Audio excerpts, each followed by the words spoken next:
आपको स्पोर्ट्स का बिजनेस करना है, या यू कैन से आपको किसी क्लोथिंग का बिजनेस करना है, कोई टेक्सटाइल बिजनेस करना है, so that is your idea of business, this is your idea of business. अब ये बिजनेस का आइडिया आने के बाद दोस्तों क्या होगा आगे, बिजनेस का आइडिया आने के बाद सबसे मेन और कोर रिक्वायरमेंट हमारा क्या होता है, फाइनेंस। क्या होता है फ्रेंड्स, हमारा मेन और कोर रिक्वायरमेंट हो जाता है फाइनेंस, ठीक है। तो वो फाइनेंस के लिए हम क्या करेंगे, कैपिटल रेज करेंगे। अब वो फाइनेंस, अगर आपको मेरा एग्जांपल याद है तो मिस्टर विराट ने मिस्टर धोनी से 5 लाख रुपीज लिए थे, तो उसने वो फाइनेंस रेज किया था, लाया था, एक्वायर किया था बिजनेस में, राइट। तो वो फाइनेंस हम क्या करेंगे, रेज करेंगे। फाइनेंस का दूसरा नाम ही यहाँ पे क्या यूज हुआ है, कैपिटल। फाइनेंस का दूसरा नाम कैपिटल, फाइनेंस माने मनी, मनी माने कैपिटल। अब capital in our secretarial practice हम पढ़ेंगे, कैपिटल यहाँ पे दो तरह के होते हैं। कैपिटल यहाँ पे दो तरह के होते हैं, मैं आपको बता दूं। The first one we treat is as a fix capital and the second one we treat it as a working capital, ठीक है। दो कैपिटल के नाम मैंने आपको यहाँ पे बता दिए। First one is fix capital and the second one is working capital. अब हम सबसे पहले इन दोनों कैपिटल के नेम और उसके मीनिंग के ऊपर ध्यान देंगे। फिक्स कैपिटल का मीनिंग क्या होता है, वर्किंग कैपिटल का मीनिंग क्या होता है, right. So come to the point, first point is fix capital. अगर आप देख सकते हो स्क्रीन पे तो मैंने यहाँ पे 5 पॉइंट लिखे हुए हैं। ये 5 पॉइंट फिक्स कैपिटल का मीनिंग डिफाइन करते हैं। क्या डिफाइन करते हैं, फिक्स कैपिटल का मीनिंग डिफाइन करते हैं, ओके। सो सबसे पहले द टर्म फिक्स्ड, फिक्स्ड के ऊपर से हमको क्या समझ में आता है, समथिंग विच इज परमानेंट, जो हमारे साथ हमेशा रहेगा, फिक्स हो गया, राइट। वो कोई फ्लक्चुएटिंग कैपिटल नहीं है, वो क्या है, फिक्स कैपिटल मतलब थोड़ा सा परमानेंट कैपिटल हम बोल सकते हैं। तो अब सपोज हमने एक बिजनेस स्टार्ट करना है, अब मैं यहाँ पे एग्जांपल्स के साथ आपको बताऊंगी कि हम फिक्स कैपिटल कैसे बाइफरकेट करेंगे और वर्किंग कैपिटल कैसे बाइफरकेट करेंगे। तो हम एक कोई भी बिजनेस का एग्जांपल ले से, let's take an example of McDonald's, ठीक है। फॉर एग्जांपल आप मैकडोनल्ड्स के ओनर हो, या तो आपने उसकी फ्रेंचाइजी लेनी है, ओके, मैकडोनल्ड्स की। तो मैकडोनल्ड्स का बिजनेस डालने के लिए आपको आइडिया तो मिल गया। अब आपको क्या लगेगा, कैपिटल लगेगा, पैसा लगेगा। वो कैपिटल आप कहाँ से अरेंज करोगे, तो मैकडोनल्ड्स का बिजनेस, उसका फ्रेंचाइजी, वो रेस्टोरेंट स्टार्ट करने के लिए सबसे पहले आपको क्या लगेगा, क्या लगेगा, सबसे पहले आपको क्या लगेगा, लैंड लगेगा, ठीक है। कहाँ पे ऑफिस स्टार्ट करेंगे मैकडोनल्ड्स का, कहाँ पे उसका रेस्टोरेंट स्टार्ट करेंगे, तो सबसे पहले आपको कोई एक जगह लगेगी, कोई एक शॉप लगेगी, ठीक है। चाहे वो आप खुद की ले लो, चाहे वो आप रेंटेड ले लो, लेकिन सबसे पहले प्लेस डिसाइड करनी पड़ेगी। प्लेस डिसाइड करने के बाद अगर आपको ध्यान होगा तो मैकडोनल्ड्स के हर एक फर्नीचर सेम होते हैं। येलो कलर का एम, वो बाहर एक बंदा बैठा हुआ होता है, राइट।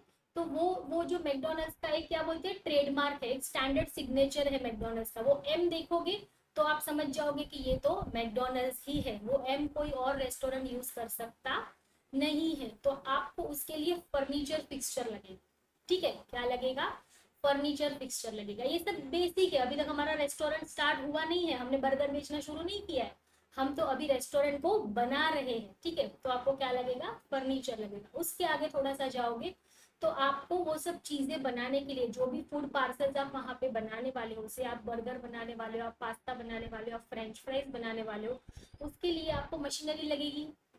जो बर्गर का मशीन होगा, टोस्टर होगा, जो भी होगा, वो आपको क्या लगेगी, मशीनरी होगी। तो वो हो गया आपका प्लांट एंड मशीनरी। ये सब चीज होने के बावजूद सीधा आप रेस्टोरेंट स्टार्ट कर सकते हो क्या, नहीं, ठीक है, अभी उसमें टाइम है। तो ये सब चीजें वो फिक्स्ड है, ये आप रोज नहीं लेने वाले हो क्या, नहीं, ये वन टाइम इन्वेस्टमेंट है, ठीक है। वो 5-10 साल के बाद खराब हुआ, नया लिया, वो चीज अलग है, लेकिन ये क्या है, वन टाइम इन्वेस्टमेंट है, ये हमारा डे टू डे इन्वेस्टमेंट नहीं है। इसके लिए इसको बोला जाता है फिक्स्ड कैपिटल। क्या बोला जाता है, fixed capital, okay. So we are coming to the first point. First point मैं यहाँ पे रीड करती हूँ।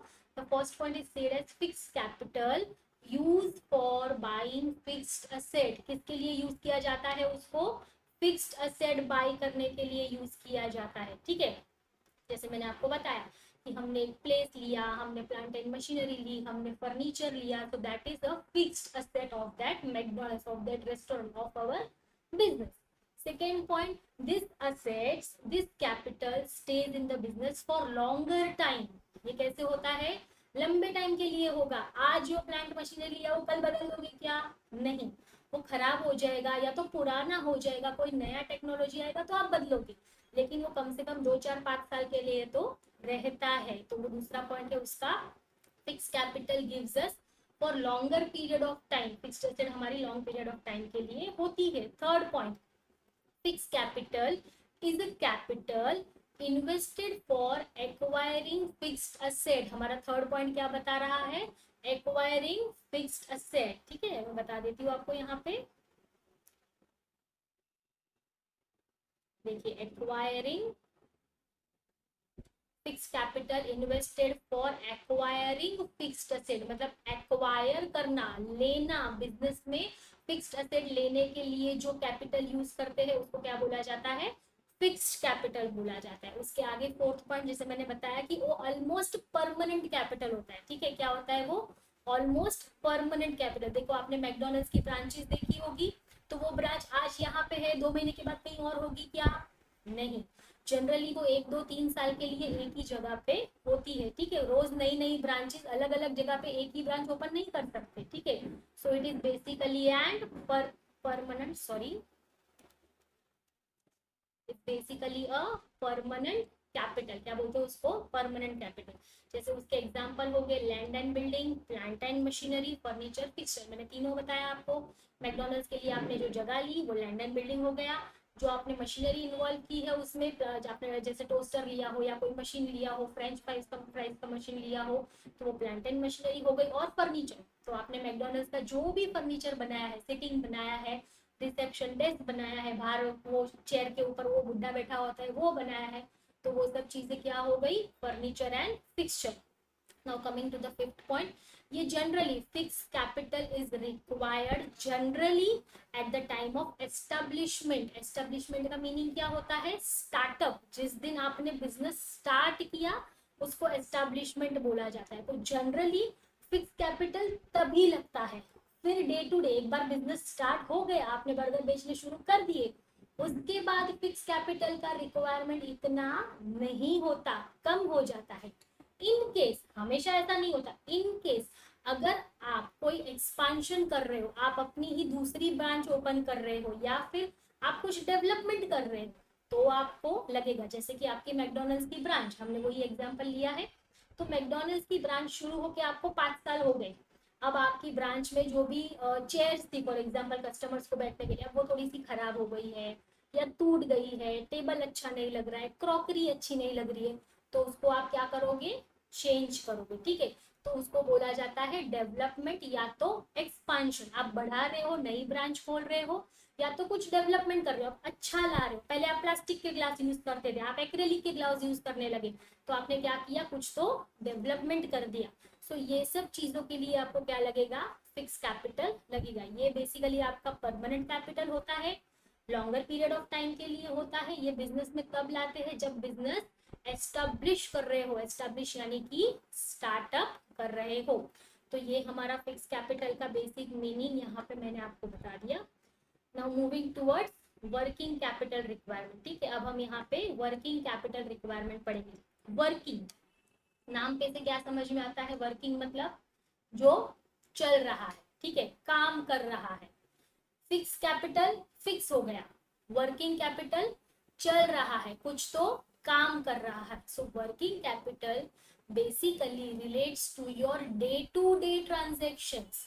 जो आपके डे टू डे ट्रांजेक्शन्स है उसके साथ वर्किंग कैपिटल काम करता है। So working capital carry out your day to day activities of the business. जैसे कि अब मैं मैकडोनल्ड्स के एग्जांपल में बताऊं, तो आपकी डे टू डे एक्टिविटी क्या होगी?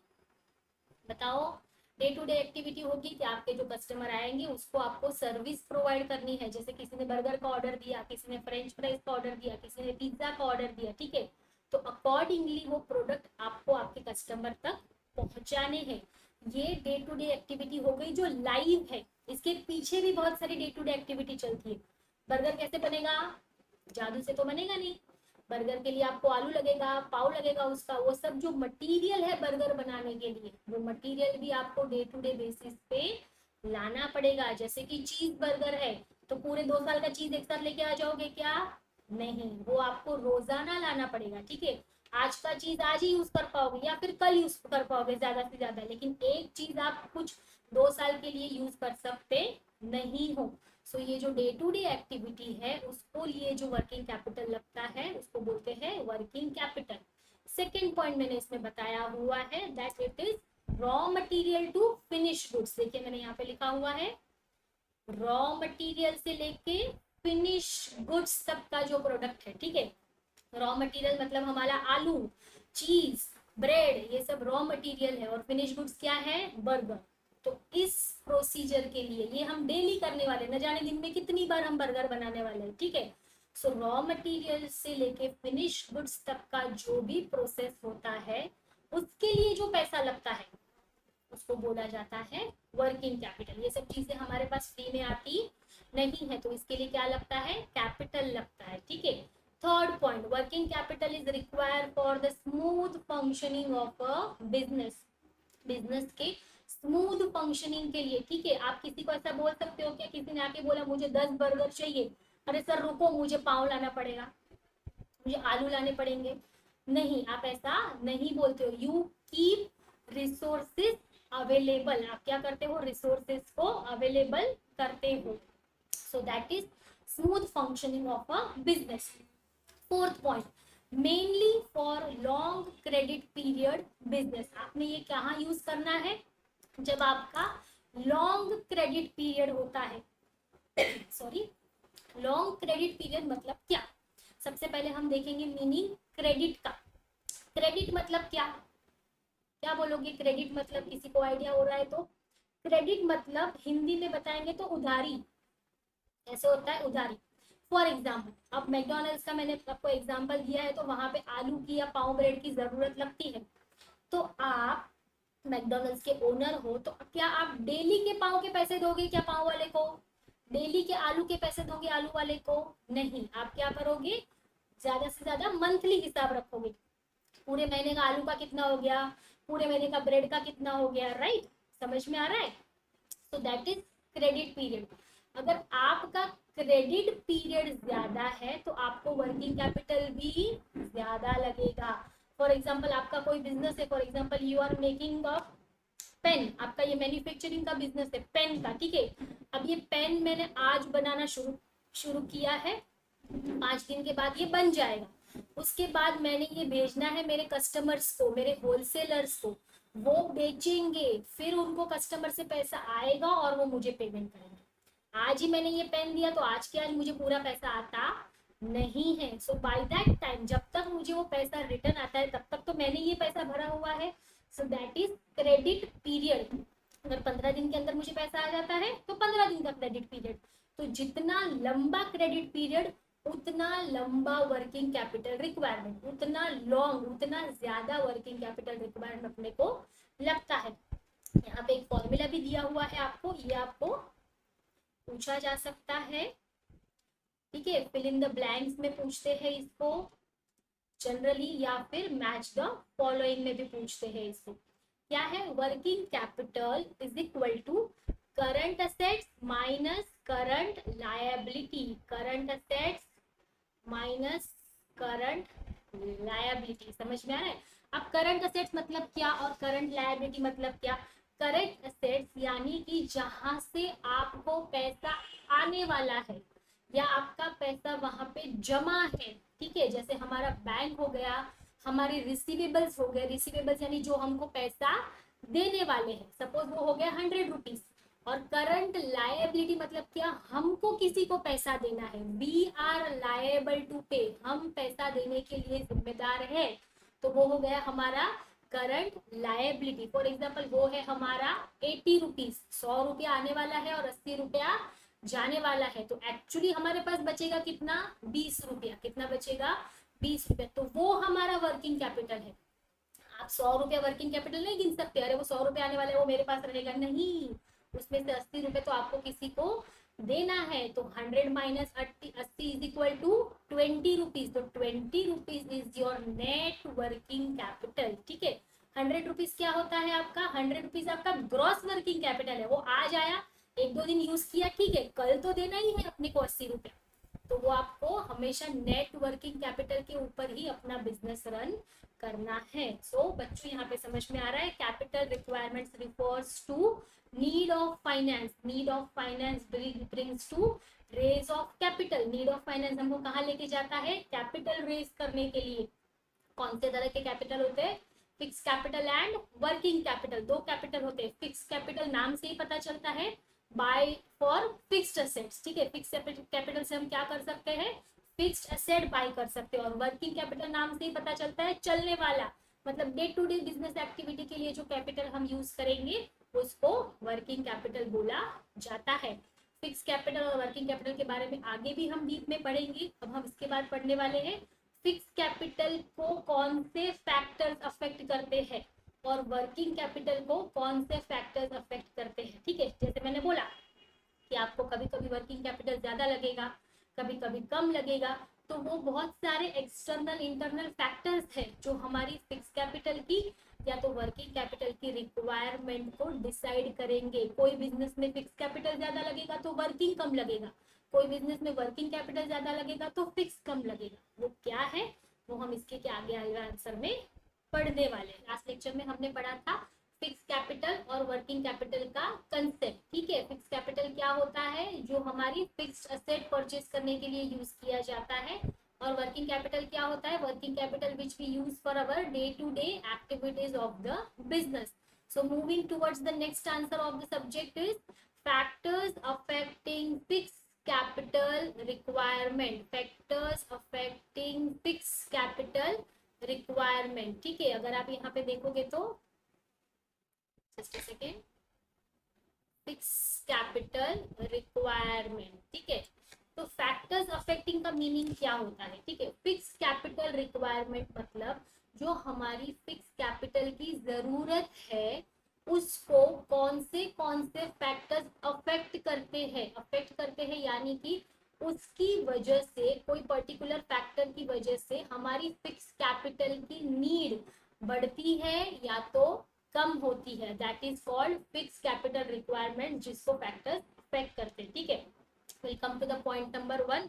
इसमें आपको देखोगे तो यहाँ पे मैंने बताया है स्क्रीन पे 12 पॉइंट्स है। ठीक है, आपको ये लॉन्ग आंसर में पूछा जा सकता है एग्जाम में, जो आपका बड़ा आंसर है उसमें आपको ऐसा भी पूछा जा सकता है शॉर्ट नोट में, define any 5 factors affecting fix capital requirement, any 7 और full answer as a fix capital requirement. तो जब ये आंसर आप शुरू करोगे तो सबसे पहले आपको इसमें फिक्स कैपिटल का बेसिक मीनिंग लिखना है। बहुत बड़ा नहीं लिखना है, लेकिन ऐसे 2-3 लाइन का एक मीनिंग लिखना है। Fix capital refers to the capital invested in the fixed asset, for example land and building, plant and machinery, furniture and fixture. इतना 2-3 लाइन लिखा, उसके बाद आप लिखोगे the factors affecting fix capital requirement are as follows. और ये जो भी हेड पॉइंट्स है 12 के 12 आपको याद करने हैं। ठीक है, ये हेड पॉइंट्स आप अपने हिसाब से नहीं लिख सकते, ये हेड पॉइंट्स आपको एज इट इज ही लिखने हैं। So moving towards the first point, nature of business. ठीक है,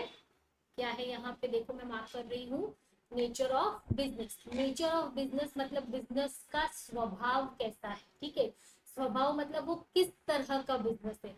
फॉर एग्जाम्पल मैंने तो मैकडोनल्ड्स का दिया था आपको, वो एक सर्विस इंडस्ट्री हो गई, हमको खाने पीने की सर्विस मिल रही है वहां पे। ठीक है, लेकिन अगर आपका कोई मैन्युफैक्चरिंग बिजनेस है, कोई आपका क्या है, मैन्युफैक्चरिंग बिजनेस है।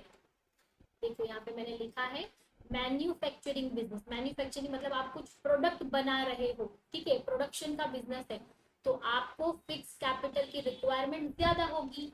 कैसे, तो ये मैन्युफैक्चरिंग बिजनेस में आपको लैंड लगेगी, प्लांट एंड मशीनरी लगेगा, जो प्लांट एंड मशीनरी महंगा आता है। ठीक है, कोई भी प्लांट एंड मशीनरी इजी सस्ता होता नहीं है, तो आपको ज्यादा अमाउंट ऑफ फिक्स कैपिटल उसमें लगाना पड़ेगा। लेकिन अगर आपका कोई बिजनेस है, जैसे कि वो कोई ट्रेडिंग बिजनेस है या कोई सर्विस कंपनी है। ठीक है, सर्विस कंपनी का मैं एग्जांपल दे सकती हूँ आपको, जैसे कि वोडाफोन की गैलरी। हम फोन के लिए जाते हैं वोडाफोन गैलरी में। ठीक है, जियो की गैलरी, कोई भी कंपनी ले लो, एयरटेल की गैलरी। या फिर कोई ट्रेडिंग कंपनी है जहाँ पे सिर्फ ट्रेडिंग होता है, सर्विस सेक्टर बेसिकली देखने जाएंगे, तो वहां पे फिक्स कैपिटल रिक्वायरमेंट कम होता है। जैसे कि वोडाफोन की गैलरी, रेड कलर सबको मालूम है वो रेड कलर की होती है, राइट, सब कुछ रेड होता है वहां पे, चेयर से लेके पेन तक सब कुछ रेड होता है। तो वो जो ट्रेडिंग की रिक्वायरमेंट है वो रेड रेड कलर जो है वो बहुत कॉमन है, उनको वहां पे कुछ नया अपडेशन लाना नहीं है। 99% देखोगे तो सारी गैलरी एक जैसी लगती है हमको, तो वहां पे फिक्स कैपिटल की रिक्वायरमेंट कम होती है, बहुत ज्यादा नहीं होती। लेकिन अपने कोई मैन्युफैक्चरिंग यूनिट ले लो, जैसे कोई प्रोडक्ट है जो ऑयल के प्रोडक्ट बनाता है, तो ऑयल के लिए जो मशीनरी लगेगी, आपको पता है वो समुद्र में से ऑयल निकालते हैं, राइट, तो उसके लिए वो सारी जो कंपनीज है, वो सारी जो डीलिंग बिजनेसेस है, वहां पे फिक्स कैपिटल कंपेरेटिवली ज्यादा लगेगा। So that is nature of business, आपके बिजनेस का नेचर कैसा है उसके ऊपर आपके फिक्स कैपिटल की रिक्वायरमेंट डिपेंड करती है। Will come to the second point, size of the business, change the colour, size of the business, ठीक है। तो साइज ऑफ द बिजनेस मतलब क्या, कौन से साइज का बिजनेस है, ठीक है, साइज मतलब बड़ा या छोटा। अब जैसे रिलायंस और हमारे यहाँ पे कोई एबीसी कॉर्पोरेशन, ऐसा सोच लो, ठीक है, आपके बाजू में कोई किराना का शॉप है वो सोच लो, और रिलायंस फ्रेश है उसको सोच लो। दोनों काम ग्रोसरी का ही कर रहा है, एक किराना शॉप और रिलायंस फ्रेश, दोनों में हमको ग्रोसरी और वेजिटेबल्स ही मिल रहे हैं, लेकिन स्केल बड़ा है कि नहीं, डेफिनेटली, ठीक है। तो अगर लार्ज स्केल का बिजनेस है तो फिक्स कैपिटल ज्यादा लगेगा, स्मॉल स्केल का बिजनेस है तो फिक्स कैपिटल, देखो मैंने यहाँ पे एरो किया है ऐसे, ज्यादा और कम का, ठीक है, आपको ये एरो से याद रखना है। लार्ज स्केल बिजनेस है तो फिक्स कैपिटल ज्यादा, स्मॉल स्केल बिजनेस है तो फिक्स कैपिटल कम, करेक्ट।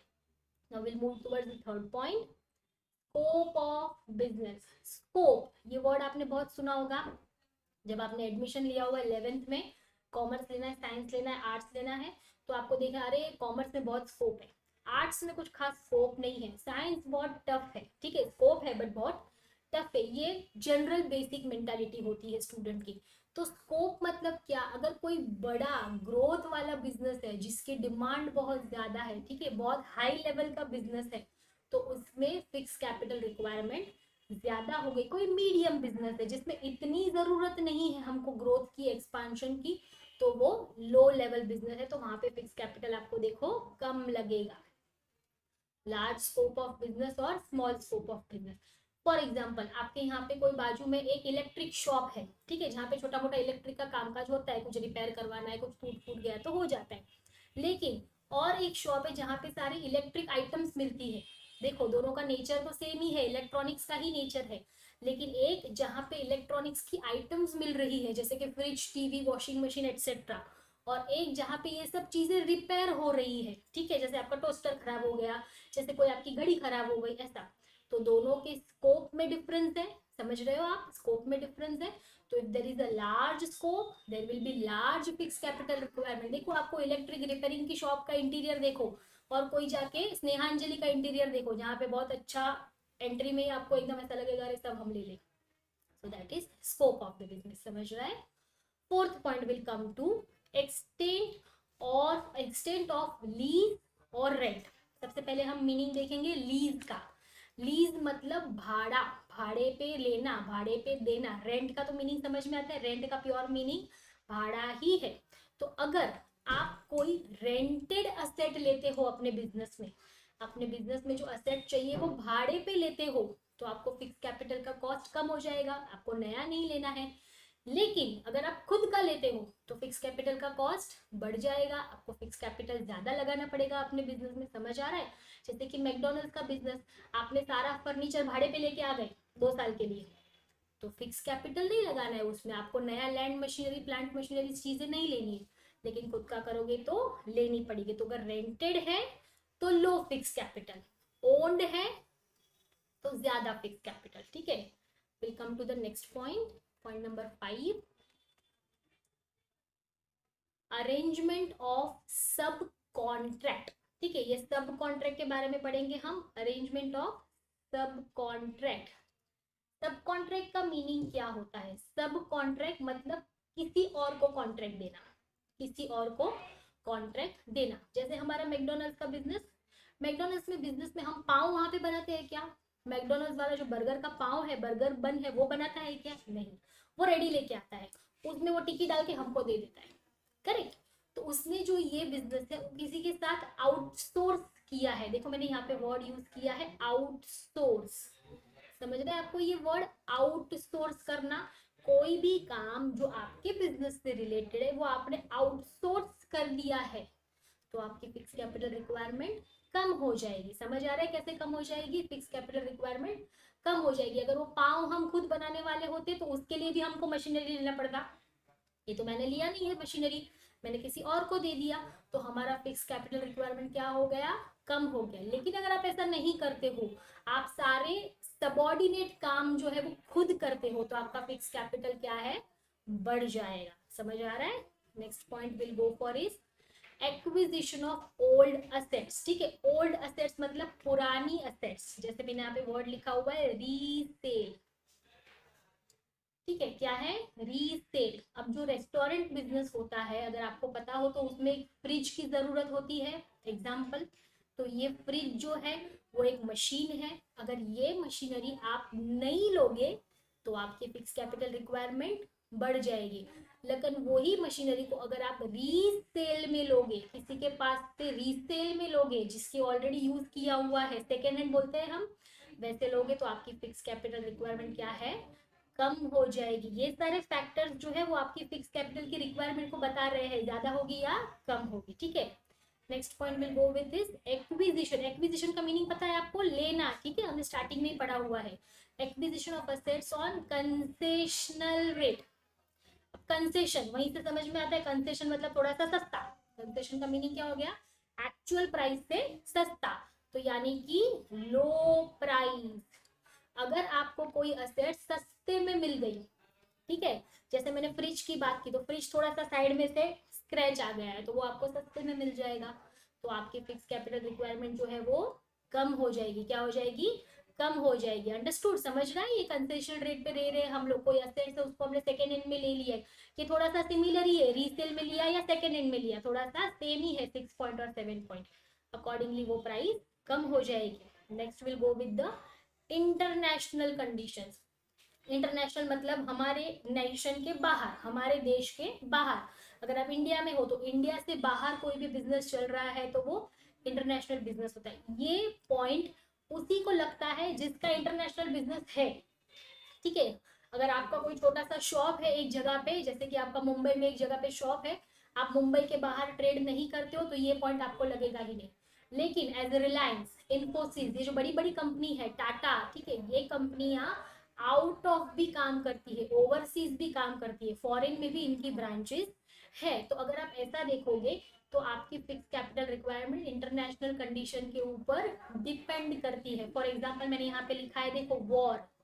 अगर आपको, जैसे अभी आपको देखे जाएंगे तो कि हम वॉर की सिचुएशन में है, कहीं ना कहीं चीजें खराब चल रही है, ठीक है, ओवरसीज, आउट ऑफ कंट्रीज में, तो वो आउट ऑफ कंट्रीज की जो सिचुएशन खराब चल रही है, तो हो सकता है कि आपका जो बिजनेस है उसमें जो चीजें आपको चाहिए, जैसे कि रॉ मटेरियल चाहिए, उसमें कुछ शॉर्टेज आ सकती है, तो आपको फिक्स कैपिटल रिक्वायरमेंट बढ़ सकती है। अगर आपको वहां से वो चीज नहीं मिली, फॉर एग्जाम्पल आपका अमेरिका से कुछ सामान आ रहा है, आपके मैकडोनल्ड्स के पाव अमेरिका से आ रहे हैं समझ लो, और अमेरिका के साथ वॉर हो गया, तो हमारा क्या होगा? पाव आना बंद हो जाएगा। पाव आना बंद हो जाएगा तो क्या हम बर्गर बेचना बंद कर देंगे इंडिया में? नहीं, तो हमको क्या करना पड़ेगा? वो पाव बनाने की मशीन लेनी पड़ेगी, तो जाके हमारा फिक्स कैपिटल क्या हो गया? रेज हो गया, हमारी जरूरत बढ़ गई फिक्स कैपिटल की। लेकिन अगर सब अच्छा चल रहा है, हमको वहां से प्रॉपरली सब चीजें आ रही है, तो हमारी फिक्स कैपिटल रिक्वायरमेंट जो है वो स्मूथली चलेगी, इतनी बढ़ेगी नहीं। तो इंटरनेशनल कंडीशन के ऊपर भी हमारी फिक्स कैपिटल की इंक्रीज और डिक्रीज डिपेंड करती है। Now the next point will come two is trend in the economy. Trend in the economy, trend मतलब स्टाइल, ठीक है, जो नया नया स्टाइल आता है वो। तो आपके प्रोडक्ट की अगर डिमांड है इकोनॉमी में, इकोनॉमी यानी तुम्हारी कंट्री में, तुम्हारी मार्केट में अगर तुम्हारे प्रोडक्ट की डिमांड है, तो तुम्हारा जो फिक्स कैपिटल है वो क्या है? बढ़ जाएगा। ठीक है, फिक्स कैपिटल जो क्या है वो रिक्वायरमेंट बढ़ जाएगी। जैसे कि हमने एग्जांपल लिया था मैकडॉनल्ड्स का, उसी को कंटिन्यू करते। मैकडॉनल्ड्स बहुत अच्छा चला, तो अभी हर स्टेशन पे मैकडॉनल्ड्स है, ठीक है, हर स्टेशन पे मैकडॉनल्ड्स है। तो जैसे जैसे उसकी डिमांड बढ़ेगी, उसकी इकोनॉमिक ट्रेंड बढ़ेगा, हमको ज्यादा फिक्स कैपिटल लगेगा। पहले तो हमारा एक ही मैकडॉनल्ड्स था, तो एक ही फर्नीचर लेना था, एक ही प्लांट एंड मशीनरी लेनी थी, एक ही लैंड एंड बिल्डिंग लेना था। लेकिन अभी हर स्टेशन पे मैकडॉनल्ड्स है, तो हमको हर स्टेशन पे plant and machinery, land and building, furniture, fixture लेना पड़ेगा। तो अगर आपके प्रोडक्ट की डिमांड बढ़ रही है, अगर आपके बिजनेस की डिमांड बढ़ रही है, तो आपकी फिक्स कैपिटल रिक्वायरमेंट भी बढ़ जाएगी। Now will come to the next point, 10th number is population trend. ठीक है, पॉपुलेशन ट्रेंड, इसमें भी ट्रेंड ही आया, स्टाइल की ही बात करेंगे। जैसे कि कोई ट्रेंडी थिंग्स है, तो वो कंज्यूमर पॉपुलेशन को अट्रैक्ट करेगी। अब यहाँ पे मैं आपको एक एग्जांपल देती हूँ, मोबाइल। ठीक है, आज से 10 या 15 साल पहले क्या सबके पास मोबाइल था? नहीं था, राइट? बच्चों के पास तो बिल्कुल नहीं था। आज आपके पास मोबाइल है, डेफिनेटली है। शायद ही कोई ऐसा बंदा होगा जिसके पास मोबाइल नहीं है। ऑल ओवर द वर्ल्ड, चाहे वो पुअर हो चाहे वो रिच हो, mobile is basic things nowadays. अभी ऐसा कोई नहीं होगा जिसके पास मोबाइल नहीं था। तो ऐसी कोई ट्रेंडी थिंग्स मार्केट में आ गई और आपका उसी चीज का बिजनेस है, तो वो लोगों को अट्रैक्ट करेगी, ज्यादा मैक्सिमम पॉपुलेशन को अट्रैक्ट करेगी। तो आपको ज्यादा प्रोडक्शन करना पड़ेगा, तो आपकी फिक्स कैपिटल रिक्वायरमेंट जो है वो बढ़ जाएगी। सॉरी, पॉपुलेशन ट्रेंड समझ में आ रहा है बच्चों? पॉपुलेशन ट्रेंड मतलब कोई ट्रेंडी थिंग्स मार्केट में आ रही है, आपका उसी चीज का बिजनेस है, तो आप ज्यादा कंज्यूमर को अट्रैक्ट करोगे। ज्यादा कंज्यूमर आएंगे तो ज्यादा डिमांड बढ़ेगी, ज्यादा डिमांड बढ़ेगी तो फिक्स कैपिटल रिक्वायरमेंट आपकी बढ़ जाएगी। Coming to the next point, consumer preference, related है, हमने अब भी बात किया। ठीक है, कंज्यूमर प्रेफरेंस, कंज्यूमर की डिमांड ज्यादा, फिक्स कैपिटल रिक्वायरमेंट ज्यादा। कंज्यूमर की डिमांड कम, फिक्स कैपिटल की रिक्वायरमेंट कम। फॉर एग्जाम्पल, आपकी कॉलेज के बाजू में एक छोटा सा रेस्टोरेंट था, normal Shri Balaji fast food. ठीक है, अब उसी के बाजू में एग्जैक्टली सीसीडी आ गया, कैफे कॉफी डे, सबको पता है cafe coffee day, McDonald, KFC बहुत फेमस है। ठीक है, थोड़ा ब्रांडेड रेस्टोरेंट है, स्टारबक्स ऐसा बोल सकते हैं, करेक्ट? तो ये सब चीज अगर आपके कॉलेज के बाजू में ही आ गई तो क्या होगा? पहले जो बालाजी में जाते थे बच्चे, उसमें से कुछ बच्चे अब मैकडोनल्ड में जाने लगेंगे। समझ आ रहा है? तो कंज्यूमर ने क्या प्रिफर किया? बालाजी छोड़ के मैकडोनल्ड प्रिफर किया। समझ आ रहा हो? कंज्यूमर मतलब स्टूडेंट्स बोल रहे, अरे इसमें तो हम जाते हैं, चलो आज मैकडोनल्ड्स में जाएंगे, थोड़ा सा ब्रांडेड लगता है। ठीक है, तो अब क्या हो गया? मैकडोनल्ड्स की डिमांड बढ़ने लगी। अब कॉलेज में कम से कम 5,000 बच्चे हैं, तो एक मैकडोनल्ड्स में इतना गर्दी होता है, मैकडोनल्ड वाला सोचता है अरे दूसरा ब्रांच खोलूंगा तो भी चलेगा, उसने उसी के बाजू में दूसरा शॉप ले लिया और बड़ा कर दिया। डिमांड बढ़ी, शॉप बढ़ गई। ठीक है, बड़ी शॉप हो गई। पहले छोटी सी थी, उसमें बहुत सारे बच्चे आने लगे, तो अभी बड़ी शॉप हो गई। तो जैसे जैसे डिमांड बढ़ेगी आपके प्रोडक्ट की, आपके बिजनेस की, आपकी फिक्स कैपिटल रिक्वायरमेंट भी बढ़ेगी। और रिवर्स, आपकी डिमांड कम हो गई, जैसे बेचारे बालाजी की डिमांड कम हो गई, बालाजी में अभी लोग जा नहीं रहे, सब मैकडोनल्ड्स में जा रहे हैं, तो उसकी फिक्स कैपिटल रिक्वायरमेंट क्या है? कम हो जाएगी। ठीक है, उसके यहाँ पे अगर 2-3 चेयर टूट भी गई तो वो नहीं लाएगा, नहीं, वो सोचेगा क्या जरूरत है, कोई आता ही नहीं है।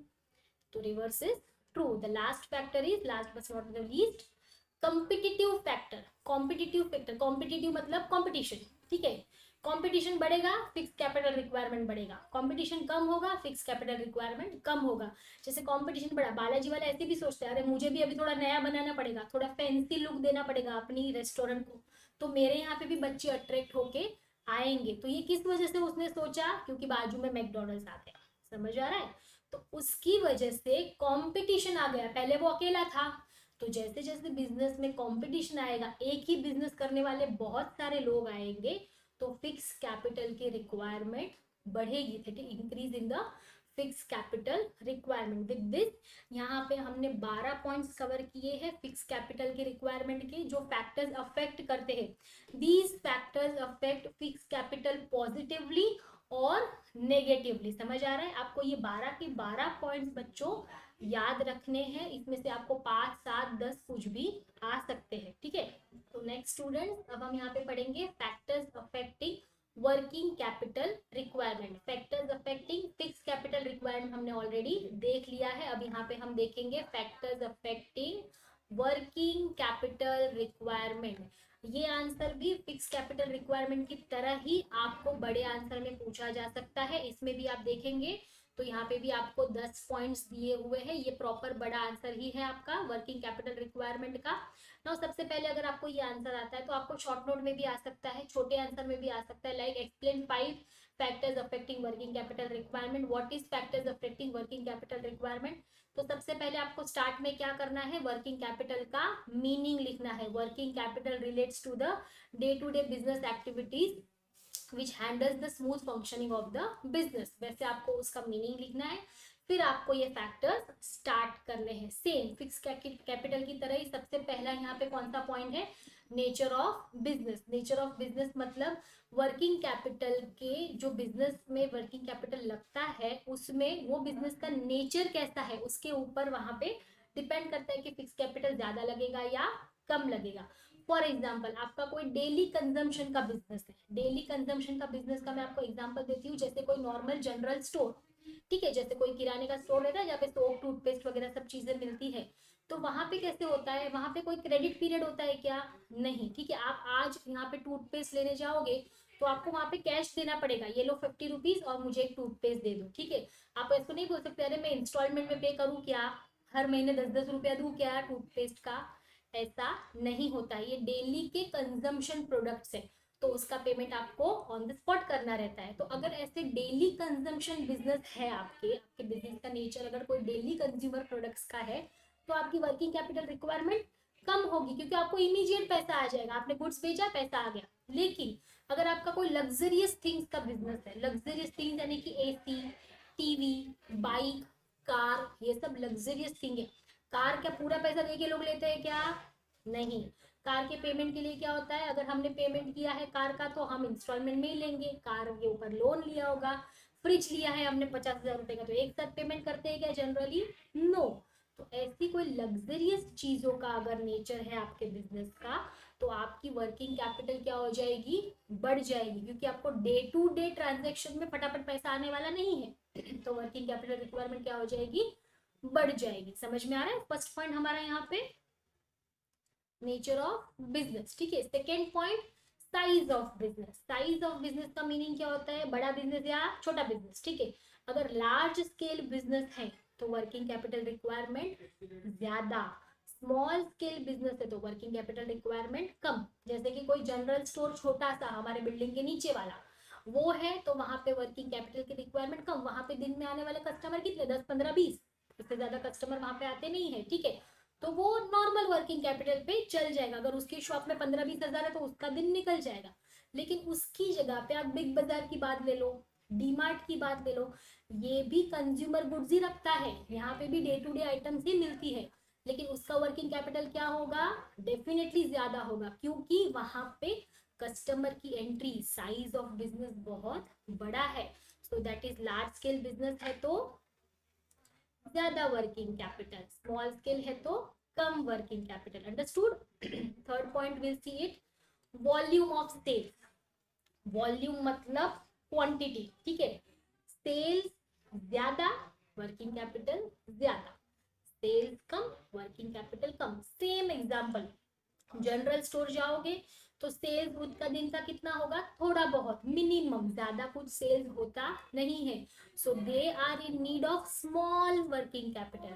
But if you go to a big shops, big malls, big trains, जहाँ पे कंज्यूमर गुड्स ज्यादा यूज होते हैं तो वहां पे वर्किंग कैपिटल कैसा है, ज्यादा लगेगा, ठीक है। If there is a high amount of sale, high working capital. If there will be low amount of sale, low working capital. समझ में आ रहा है? वर्किंग कैपिटल का requirement depends on the volume of sales. Next point, production cycle. और सबसे पहले इसका मीनिंग समझते हैं, प्रोडक्शन साइकिल क्या होता है। फॉर एग्जाम्पल ये पेन है हमारा, ठीक है, ये हमारा प्रोडक्ट है, इसको बनाने के लिए हमको रॉ मटेरियल लगेगा, प्लास्टिक लगेगा, इंक लगेगा, इसमें कुछ चीजें यूज होती है वो लगेगी, इसकी निप अलग है तो वो निप का अलग प्रोडक्ट लगेगा। तो ये सब प्रोडक्शन बनने के बाद इसको हम इनपुट में डालेंगे। सपोज ये पेन को बनने के लिए 5 दिन लगते हैं, ठीक है। आज स्टार्ट करोगे तो ये फाइनल प्रोडक्ट बनने में कितने दिन लगते हैं, 5 दिन। तो आपकी प्रोडक्शन साइकिल कितने दिन की हो गई? 5 दिन की। 5 दिन में ये प्रोडक्ट बन के रेडी हो जाएगा। अब एक दूसरा product, for example laptop. Laptop के लिए भी हमें बहुत सारी चीजें लगती है, राइट? उसमें तो बहुत सारी मेमोरीज ऐड करनी है, बहुत सारे फीचर्स ऐड करने हैं, फंक्शंस ऐड करने हैं। टच स्क्रीन लैपटॉप है तो वो चीज ऐड करनी है, तो उसको बनने में ज्यादा टाइम लगेगा डेफिनेटली, ठीक है। तो फॉर एग्जाम्पल एक लैपटॉप बनने में हमको 15 दिन लगता है। कितना लगता है? 15 दिन। अब इसका पेन का रॉ मटेरियल और लैपटॉप का रॉ मटेरियल आ तो पहले ही दिन गया है। डे 1 पे रॉ मटेरियल तो आ गया है जिससे हम ये गुड्स बनाने वाले हैं। अब पहला वाला जो पेन वाला एग्जाम्पल था वो 5 दिन में बन के रेडी हो गया।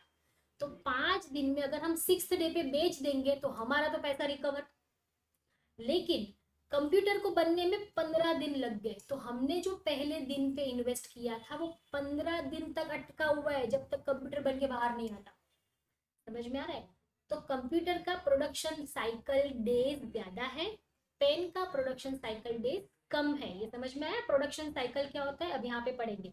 If there is the long production cycle, अगर प्रोडक्शन साइकिल लंबी है 15 दिन की, तो वर्किंग कैपिटल ज्यादा लगेगा। आपके लैपटॉप को बेचने में टाइम लगेगा। 15 दिन के बाद 16वां दिन के बाद 6th डे पे आप बेचोगे कंप्यूटर को, जबकि पेन 6th डे पे ही बिक जाएगा।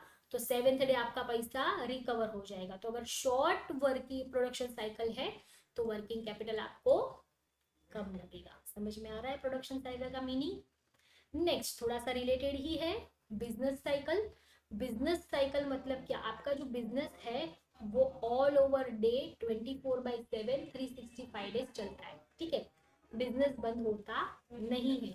तो अगर मार्केट में बूम है, बूम मतलब तेजी है, मार्केट एकदम पिक पे है, अच्छा मार्केट चल रहा है, ठीक है। देखो मैंने यहाँ पे लिखा है बूम, तो सेल क्या हो जाएगा? बढ़ जाएगा। सेल क्या हो जाएगा? बढ़ जाएगा। तो हमारा वर्किंग कैपिटल रिक्वायरमेंट भी बढ़ेगा। तो अगर बूम मार्केट है तो हमारी वर्किंग कैपिटल रिक्वायरमेंट कैसे अफेक्ट हो जाएगी? इंक्रीज लेवल पे अफेक्ट हो जाएगी, ठीक है। फॉर एग्जांपल दिवाली का टाइम आ रहा है, दिवाली का टाइम होगा तो क्रैकर्स का मार्केट बूम है, ठीक है। बूम है तो सेल बढ़ेगा, सेल बढ़ेगा तो जो वर्किंग कैपिटल क्रैकर्स के बिजनेस में लगता है वो ज्यादा लगेगा। हमको ज्यादा अमाउंट के पटाखे लेके आने पड़ेंगे तो वो बिकेंगे फटाफट। लेकिन होली का टाइम चल रहा है तो क्रैकर्स का मार्केट चलेगा क्या? नहीं चलेगा। तब कौन सा मार्केट चलेगा? कलर्स का। तो आपकी बिजनेस साइकिल कौन से स्टेज पे है? उसके बूम स्टेज पे है या लिबरल स्टेज पे है? समझ में आ रहा है? उसके ऊपर आपका वर्किंग कैपिटल रिक्वायरमेंट बेस होता है। Coming to the next point, point number 6, terms of purchase and sale, ठीक है। परचेज और सेल का जो टर्म्स है उसके ऊपर। अब हर एक बिजनेस में अपने अपने टर्म्स एंड रेगुलेशन रहते हैं। हर बिजनेस के रूल्स रेगुलेशन अलग अलग होते हैं, अपनी कंफर्ट के हिसाब से, अपने बॉस के हिसाब से, सब जगह सेम होता नहीं है। तो अगर आपकी कंपनी का जो परचेज, आप जो रॉ मटेरियल परचेज कर रहे हो, जो फिनिश गुड सेल कर रहे हो, ठीक है, परचेज सेल ये जो कर रहे हो, आपकी ये जो टर्म्स है, आपने कुछ टर्म्स डिसाइड करी होगी आपके परचेजर के पास से और आपके सेलर के पास से, जिसके आप बेच रहे हो, ठीक है। वो सामने वाला बंदा जो है, जो आपके प्रोडक्ट खरीद रहा है और जिसके पास से आप रॉ मटेरियल लेके आ रहे हो, परचेज कर रहे हो बनाने के लिए, इन दोनों के साथ टर्म डिसाइड हुई होती है। टर्म मतलब कौन सी टर्म? पेमेंट की टर्म। कौन सी टर्म? पेमेंट की टर्म। अगर आपकी पेमेंट टर्म क्रेडिट पे चल रही है, क्रेडिट मतलब मैंने क्या बताया था? उधारी, ठीक है। आज का पैसा 15 दिन के बाद मिलना, उसको बोलते हैं क्रेडिट पे। अगर आपकी टर्म जो है वो क्रेडिट पे चल रही है तो आपका वर्किंग कैपिटल क्या हो जाएगा? इंक्रीज हो जाएगा। आपका वर्किंग कैपिटल रिक्वायरमेंट क्या हो जाएगा? बढ़ जाएगा। लेकिन आपकी टर्म जो है वो कैश पे चल रही है, आप फटाफट ऑन द स्पॉट पेमेंट कर रहे हो, तो आपकी वर्किंग कैपिटल रिक्वायरमेंट कम हो जाएगी। ज्यादा पैसा बिजनेस में जमा रखने से मतलब नहीं है, क्योंकि आपको तुरंत पेमेंट आ रहा है। आपकी कैश पेमेंट साइकिल चल रही है तो आपको वर्किंग कैपिटल कम लगेगा, लेकिन आपकी क्रेडिट साइकिल चल रही है तो आपको वर्किंग कैपिटल ज्यादा लगेगा। Next to the credit control, ठीक है, सेम ही है, रिलेटेड पॉइंट है। क्रेडिट कंट्रोल मतलब एक क्रेडिट कंट्रोल पॉलिसी होती है, जैसे कि हर एक बिजनेस में वो कंट्रोल होना जरूरी है। हमारी उधारी चल रही है, जैसे मुझे ऐसा लग रहा है कि मैंने इसको प्रोडक्ट बेचा है, ये पेन के 1000 यूनिट मैंने ये शॉप वाले को बेचे हैं, तो उसका पैसा मुझे 15 दिन में आ जाना चाहिए। मुझे वो ध्यान रखना है कि जो मैंने 1 तारीख को प्रोडक्ट बेचे हैं उसके पैसे 15 दिन में आ रहे हैं कि नहीं। पता चला 1 महीना 2 महीना 3 महीना निकल गया, हमारे पैसे आए ही नहीं और हमको पता भी नहीं, तो ये हमारा बहुत बुरा कंट्रोल है, लिबरल कंट्रोल है। वैसे ही जैसे हमने परचेज किया है जहां से, उसको टाइम पे पेमेंट दिया है कि नहीं, ठीक है, उसके पास से गुड्स तो लेके आ गए, बोले 15 दिन में पैसे देता हूँ, लेकिन आपने करेक्ट टाइम पे पैसे दिए हैं क्या? अगर नहीं दिए हैं वो पैसे तो आपका नाम खराब हो सकता है। अगर आपका जो क्रेडिट कंट्रोल है, जहाँ पे पैसे देना है जहाँ से पैसे लेना है, ये लेना और देना कंट्रोल्ड है, आपका क्रेडिट के ऊपर अगर कंट्रोल है, आपकी पॉलिसी अच्छी है, तो वर्किंग कैपिटल कम लगेगा। वरना क्या होगा, इसके पास से लिया नहीं और इसको देने का टाइम आ गया तो आपको अपने घर के पैसे देने पड़ेंगे, उसको दे दिया लेकिन इधर से आया नहीं, ये जब आया तब इधर दूसरा देने का टाइम आ जाएगा, तो वो बहुत मिसमैच हो जाएगा। यानी अगर लिबरल पॉलिसी है, आपका कंट्रोल अगर अच्छा नहीं है, तो आपको वर्किंग कैपिटल ज्यादा लगेगा, आपको आपके खुद के पैसे बिजनेस में स्टक करने पड़ेंगे, आपके पैसे उसमें अटक जाएंगे। समझ आ रहा है? Credit control policy. Now will go to the next point, growth and expansion. Growth and expansion का मीनिंग क्या होता है? डेवलपमेंट। आपके बिजनेस को डेवलप करना है या तो एक्सपांड यानी बढ़ाना है, एक ब्रांच में से दूसरी ब्रांच करनी है। अगर आपके पास ग्रोथ और एक्सपांशन के नए नए प्लान है, अगर आप करना चाहते हो, अगर आपके पास, देखो मैंने यहाँ पे लिखा है प्लान है, तो वर्किंग कैपिटल रिक्वायरमेंट ज्यादा। अगर ऐसा कोई प्लान नहीं है, you are happy with your one branch, तो वर्किंग कैपिटल रिक्वायरमेंट कम। समझ में आ रहा है? Next one is management ability. क्या है? Management ability. अगर मैनेजमेंट में, कंपनी में बहुत सारे डिपार्टमेंट होते हैं, मैंने आपको ऑलरेडी सिखाया हुआ है, production, marketing, dispatch, sales, coordination, personnel यानी कि स्टाफ, ये सारे ही डिपार्टमेंट का अगर प्रॉपर कोऑर्डिनेशन है तो वर्किंग कैपिटल रिक्वायरमेंट कम लगेगा। जैसे प्रोडक्शन वाला बता देगा, अरे मेरा 5वें दिन पे प्रोडक्ट रेडी हो जाएगा, तो 6th डे से मार्केटिंग करना शुरू कर दे, अपन आराम से बेच देंगे, प्रोडक्ट प्रोडक्ट रेडी है अपने पास। तो 5वें दिन का प्रोजेक्ट जो है वो डे 1 पे रेडी है, हमको आज ही पता है कि मुझे 6 तारीख को मार्केटिंग शुरू कर देना है। समझ में आ रहा है? मार्केटिंग शुरू कर दिया, ऑर्डर आ गए, प्रोडक्ट चला गया, तो आपको पता है कि 20-25 तारीख तक पेमेंट आ ही जाएगा। तो ये जो मैनेजमेंट है बहुत अच्छा वाला, अगर प्रॉपर कोऑर्डिनेशन करोगे तो आपकी वर्किंग कैपिटल रिक्वायरमेंट क्या हो जाएगी? कम। आपको अपना ज्यादा पैसा अटकाना नहीं पड़ेगा, जो पैसा 1 तारीख को डाला था वो 20 तारीख को बाहर भी आ जाएगा। लेकिन प्रोडक्शन वाले ने बताया ही नहीं मार्केटिंग वाले को, उसको 10 तारीख को पता चलता है प्रोडक्ट तो कब के रेडी है, उसने बोला ही नहीं। फिर वो मार्केट में जाएगा, बताएगा, प्रोडक्ट बेचेंगे, तो दूसरा महीना आ जाएगा। तो अगर हमारा पुअर कोऑर्डिनेशन है, पुअर मतलब कुछ खास नहीं है कोऑर्डिनेशन, तो वर्किंग कैपिटल ज्यादा लगेगा। समझ में आ रहा है वर्किंग कैपिटल कैसे ज्यादा लगेगा और कैसे कम? प्रॉपर कोऑर्डिनेशन है तो 20-25 दिन में हमारा पूरा साइकिल घूम के रेडी हो जाएगा और हमारे पैसे फ्री हो जाएंगे। लेकिन पुअर कॉन्फिडेंस कोऑर्डिनेशन है तो हमारा 1-1.5 महीने तक वही साइकिल चलता रहेगा। Okay, coming to the last point, external factors. ठीक है, working capital day to day business में हम यूज करते हैं तो उसमें बहुत सारे एक्सटर्नल फैक्टर्स भी होते हैं। अब मैं यहाँ पे बेसिक पहले बता देती हूँ कि जो फिक्स कैपिटल है या वर्किंग कैपिटल है, जरूरी नहीं कि हर एक बिजनेस के पास अपना खुद का ही कैपिटल हो, खुद के ही वर्किंग कैपिटल हो, खुद के ही फिक्स कैपिटल हो, ऐसा जरूरी नहीं है। Business runs on owned capital and borrowed capital. खुद के कैपिटल पे भी चला सकते हो और बोरो करके भी चला सकते हो। इक्विटी कैपिटल, डेप्ट कैपिटल। तो अगर आपने कुछ बोरो किया है तो उसके ऊपर इंटरेस्ट पे करना पड़ेगा। समझ आ रहा है? अगर आपने बैंक से लोन लिया हुआ है, आपके पास वर्किंग कैपिटल नहीं है या आपके पास फिक्स कैपिटल नहीं है, तो आपने लोन लेके बिजनेस स्टार्ट किया हुआ है तो उसको आपको रीपे भी करना है। ठीक है, तो अगर कोई फाइनेंशियल इंस्टीट्यूट आपको हेल्प करती है तो आपका वर्किंग कैपिटल रिक्वायरमेंट क्या हो जाएगा? कम हो जाएगा, लेस वर्किंग कैपिटल रिक्वायरमेंट। आपको खुद के पैसे डालने नहीं है। लेकिन अगर कोई बैंक का लोन नहीं है, कुछ फाइनेंशियल इंस्टीट्यूशन ने आपको हेल्प नहीं किया है, देखो मैंने नहीं का साइन किया है, तो आपकी खुद की वर्किंग कैपिटल रिक्वायरमेंट क्या है? ज्यादा। क्या हो जाएगी? वर्किंग कैपिटल रिक्वायरमेंट बढ़ जाएगी। समझ आ रहा है? So with this we are done with the 10 factors affecting working capital requirement.